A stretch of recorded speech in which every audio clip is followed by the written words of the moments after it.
નમસ્કાર, આપ જોઈ રહ્યા છો ગ્રોથ નાઉ ન્યૂઝને. હું છું આપની સાથે કિંજલ.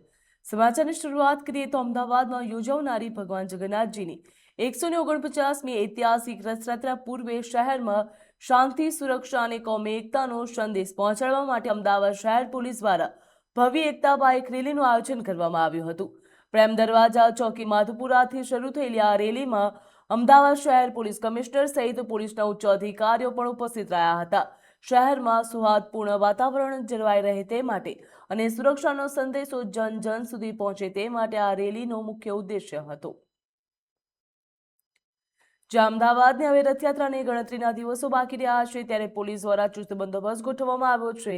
જ્યાં પોલીસ દ્વારા બાઇક રેલીનું પણ આયોજન કરવામાં આવ્યું હતું. પ્રેમ દરવાજાથી આ બાઇક રેલીનું આયોજન કરવામાં આવ્યું હતું, જ્યાં ઉચ્ચ અધિકારીઓ પણ આ રેલીમાં જોડાયા હતા. મહત્વનું કહી શકાય કે અમદાવાદ ખાતે હવે રથયાત્રાની ગણતરીના દિવસો બાકી રહ્યા છે.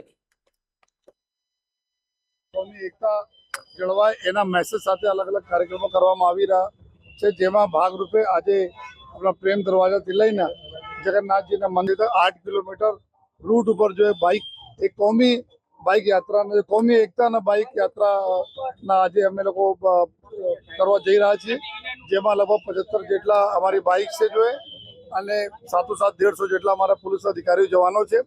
આમાં કોમી એકતાના અમારા એક તો આશય છે જ સાથોસાથ ભગવાન જગન્નાથજીને અમારા અમદાવાદીઓના સાયબર ક્રાઇમથી બચાવે, નાર્કોટિક દૂષણથી બચાવે, આ બી એક મેસેજ સાથે સાથે છે જો.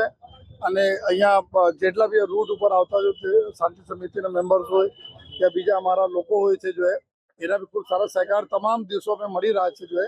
અને આજ પર જો આ એક આશય જો અમે લોકો નીકળ્યા છીએ જો અને ઉમ્મીદ રાખીએ છીએ કે આપણે 16 તારીખના રથયાત્રા જ્યારે નીકળશે આ બધા જેટલા બી લોકો અમારા સાથે સહભાગી થયા છે એના બી આભાર માનું છું. સાથોસાથ એકબીજા સાથે મળીને સારી રીતે યાત્રા પસાર કરીશ એવી અમે લોકો આશા બી છે. અને ખાસ કરીને અમે મીડિયાના મિત્રોનો આભાર માનીએ છીએ કે આપના થકી ઘણી બધી ચીજો અમે આપણે પ્રજા સાથે વાત કરી શકીએ છીએ.